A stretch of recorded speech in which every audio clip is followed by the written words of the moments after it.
So this was from my game where I just got outplayed positionally by the Guicco Piano. I did a Desperado move that it turns out the computer analysis showed wasn't needed. So here's what happened. So the opponent makes an inaccurate move right here. If I followed the computer, I would have moved my queen to a better square to support this pawn. The reason why there was a lot of tension in this position is, look at this battery right here. I only have one defender here. A lot of things could have potentially gone wrong. So my mind was a little tired, and my mind also knew that I was at a disadvantage because I was getting outplayed. So look what happens.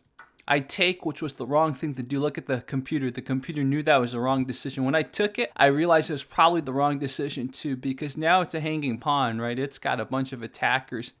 So takes with the knight, which was a really good idea. Now look at this. It's got 3 attackers. And so this was the point. I thought my bishop was lost because if I go here, he would have taken. If I went here, he would have taken. Yes, I would have taken back, but look at this. So that wouldn't have been good. Can't go here. My issue was if I went here, look at this. This would have been even worse. Computer would have recommended he would take my pawn and do a discovered attack. So I was not in a good position. You might ask why this square was open. So I made a calculation in the very beginning that never paid off. So she's playing Guicco Pianissimo. And watch what happens here. I offer a trade because my thought is now I have a little bit more control of the center. But I never do anything with this. And in fact, all it does is it opens up this square. So I thought this bishop was lost. So I do my Desperado move. Desperado basically means that I sacrifice the piece, but at least before it gets taken, it does something. And by taking a pawn, I also drive the king out a little bit. It wasn't like it did too much good, too little, too late, but that was my first Desperado move ever. If you look at what the computer says, check this out. All I had to do is, again, counter threat, man. Sometimes the best defense is offense. All I do is counter threat.